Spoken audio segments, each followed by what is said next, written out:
Morning children, हम यहाँ फिर उपस्थित हैं हमारे अगले असाइनमेंट के सॉल्यूशन के साथ। अभी तक हमने कई सारे असाइनमेंट के सॉल्यूशन आप तक भेजे हैं। कक्षा 2 के असाइनमेंट की श्रृंखला सीरीज के अंदर हमने अभी तक आपको 5 असाइनमेंट के सॉल्यूशंस भेज दिए हैं। तो ये है हमारा छठवां यानी 6th वन, छठा असाइनमेंट, और जो आपको भेजा गया था 27 अप्रैल को, क्योंकि 7 अप्रैल को हमने एक असाइनमेंट भेजा था और उस असाइनमेंट के आंसर पर आज हम चर्चा करेंगे। असाइनमेंट के सॉल्यूशन और आंसर पर चर्चा करने से पहले आप ये ध्यान रख लीजिए कि इसका टाइटल क्या था, नीलम परी। तो ये आपकी हिंदी के पार्ट 2 पर आधारित असाइनमेंट था। इस असाइनमेंट में मैडम ने आपको आपकी कहानी नीलम परी का सारांश यानी समरी लिखकर भेजी थी। समरी के अंदर आपको मैम ने उस कहानी का इन शॉर्ट में पूरी कहानी बता दी थी कि किस प्रकार एक नीलम परी सुंदर सी परी थी जिसके पास जादू की छड़ी थी और उसने मिंटू नामक बालक की मदद की थी। मिंटू वह बालक जो मेला देखने जा रहा था अपने भाई बहनों के साथ और वह रास्ता भूल गया था और नीलम परी के बगीचे में तालाब के किनारे बैठकर रो रहा था और नीलम परी उस मिंटू को मेला घुमाने ले जाती है, उड़न खटोले में बिठाकर उसके भाई बहनों से मिलाती है और उसे स्वादिष्ट फल खाने को देती है। और उन सारे कामों को करने के बाद वह उन तीनों ही बच्चों को, मिंटू और उसके भाई बहनों को, तीनों को उनके माता पिता के पास उनके घर पहुंचा देती है और यह भी समझाती है कि अपने माता पिता से बिना पूछे बाहर नहीं जाना है, बिना बताए घर से बाहर नहीं जाना है, क्योंकि माता पिता की आज्ञा का पालन करना हम सबका कर्तव्य होता है, ड्यूटी होती है। और वो तीनों ही बच्चे नीलम परी को धन्यवाद देते हैं। तो ये तो थी कहानी। अब ये कहानी देने के बाद मैडम ने आपको क्वेश्चंस दिए थे और कहा था कि कहानी का सारांश पढ़कर प्रश्नों के उत्तर दीजिए। तो चलिए हम प्रश्न पढ़ते हैं और उनके उत्तर यहाँ लिखने का प्रयास करते हैं। आप लोग अपने उत्तर इन उत्तर से टैली कर लेंगे, मैच कर लेंगे, सही है या गलत है। गलत होंगे, अगर उनमें कुछ गलतियां हैं तो आप सर्कल कीजिएगा और उन्हें रफ कॉपी में सुधारने की कोशिश कीजिएगा। पहला प्रश्न था, नीलम परी कैसी थी। नीलम परी कैसी थी, पहली लाइन में उत्तर दिया था सुंदर, तो यहाँ पर हमको लिखना है सुंदर। नीलम परी कैसी थी, सुंदर। दूसरा प्रश्न दिया था, नीलम परी के पास क्या था। नीलम परी के पास एक जादुई छड़ी। ये जादुई छड़ी, स्पेलिंग गलत नहीं करेंगे हम, क्योंकि यह स्पेलिंग इम्पोर्टेंट, बहुत महत्वपूर्ण है और आपको आपके असाइनमेंट में टाइप करके मैडम ने समरी में भी लिखी हुई है। तीसरा है, नीलम परी अपनी छड़ी से क्या क्या काम कर सकती थी। उसकी छड़ी तो जादू की थी, तो उससे वो मनचाहा काम कर सकती थी। कैसा काम कर सकती थी, मनचाहा। तो आप ये लिखो मनचाहा, यानी कि उसके मन में जो भी वो काम करना चाहे वो उस जादू की छड़ी से कर सकती थी।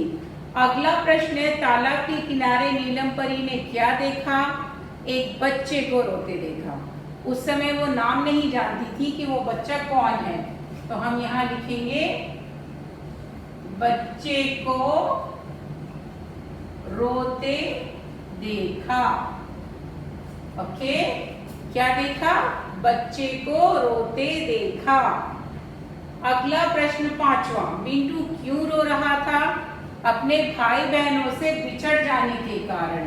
क्यों रो रहा था, भाई बहन से बिछड़ जाने के कारण।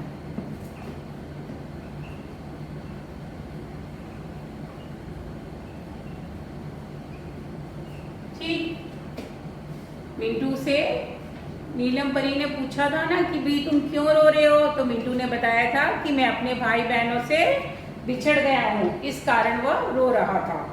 अगला प्रश्न पूछा, नीलम परी ने बच्चों को क्या समझाया।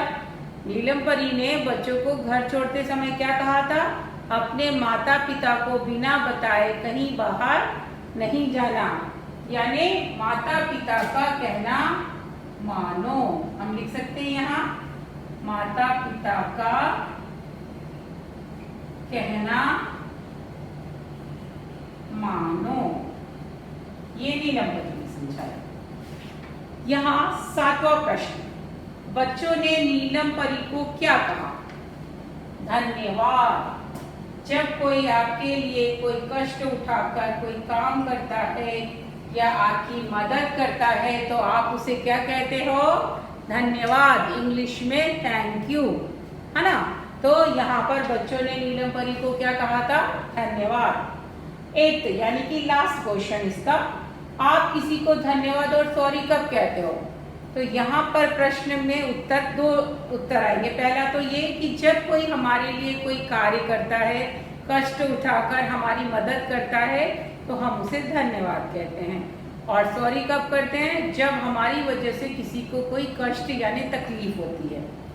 ठीक है, तो यहाँ 2 प्रश्न। पहला क्या?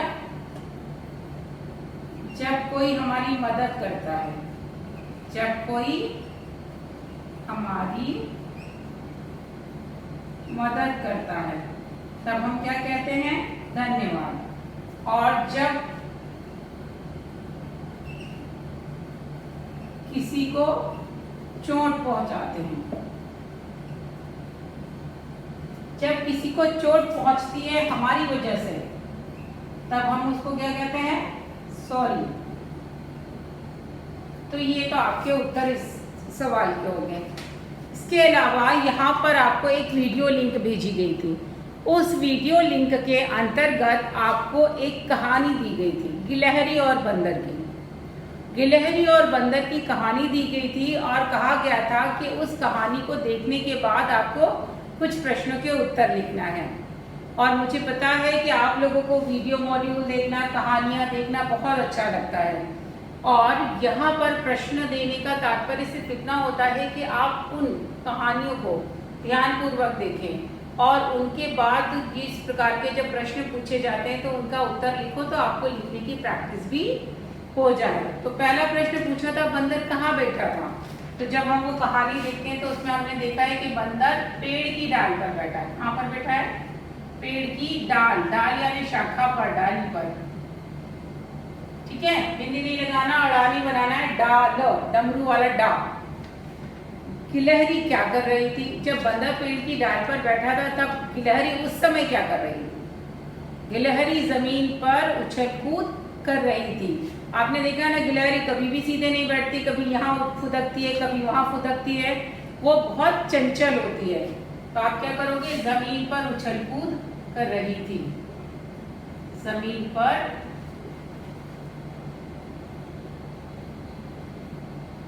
उछल कूद कर रही थी। तीसरा प्रश्न, बंदर ने गिलहरी से क्या कहा? कि बंदर ने जब देखा कि गिलहरी उसके दुम पे झूला झूल रही है तो बंदर को गुदगुदी हुई और उसने देखा कि ये गिलहरी क्या कर रही है। तो उसने कहा, बहन गिलहरी तुम क्या कर रही हो? क्या कहा बंदर ने? बहन गिलहरी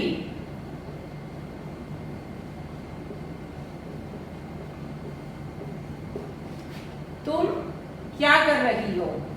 बहन गिलहरी तुम क्या कर रही हो? यहाँ हम दूसरी लाइन में आ जाते हैं, रही हो। अब आ रहा है चौथा प्रश्न और 5वां प्रश्न। चौथे प्रश्न में पूछा है बंदर की पूंछ कितनी लंबी थी? इतनी लंबी थी कि जमीन तक लटक रही थी, जमीन तक लटक रही थी। यानी कि बंदर तो बैठा था पेड़ की डाली के ऊपर, लेकिन उसकी पूंछ कितनी लंबी थी? तो आप लिखोगे बंदर की पूंछ इतनी लंबी थी कि जमीन तक लटक रही थी। लास्ट प्रश्न है, इस कहानी में आपको क्या अच्छा लगा? इस कहानी में आपको क्या अच्छा लगा और क्यों? सबकी अलग अलग सोच हो सकती है। मैं कहूँगी कि मुझे गिलहरी अच्छी लगी क्योंकि वो बहुत चंचल थी और वो बंदर की पूंछ पर झूला झूल रही थी। हो सकता है आपको बंदर अच्छा लगा हो क्योंकि उसने गिलहरी को अपनी पूंछ पर झूला झुलाया। या मुझे अच्छा लगा बंदर और गिलहरी की दोस्ती, किस प्रकार दोनों ने एक दूसरे के साथ अपने समय व्यतीत किया, मज़े किए खुशी खुशी से। तो हो सकता है हर एक की सोच और पसंद अलग होती है। तो ये वाले प्रश्न का उत्तर आप अपने मन से, आपको जो लिखना है वो लिखिए कि मुझे ये अच्छा लगा, मुझे इस कहानी में बंदर अच्छा लगा क्योंकि बंदर बहुत अच्छा था, दयालु था। या मुझे गिलहरी अच्छी लगी क्योंकि वो बहुत चंचल शरारती थी। या मुझे बंदर और गिलहरी की दोस्ती अच्छी लगी, कैसे बिना लड़े हुए दोनों एक साथ खेल रहे हैं। ठीक है ना। तो इस तरीके से प्रश्नों को लिखने का अभ्यास हम आगे भी सीखते रहेंगे। बेटा आपको अभ्यास करना है, प्रैक्टिस करते रहना है। हिंदी में रीडिंग और राइटिंग दोनों की प्रैक्टिस बहुत ज़रूरी होती है। जितना हम किताब रीड करेंगे और लिखने की कोशिश करेंगे उतनी ही हमारी लैंग्वेज उतनी ही परफेक्ट होती जाएगी। ठीक है। तो आगे के असाइनमेंट के साथ, सॉल्यूशन के साथ हम आपसे फिर मिलेंगे। तब तक के लिए घर पर रहिए और अपने पुराने असाइनमेंट्स का स्टडी करते रहिए। Stay home, stay safe.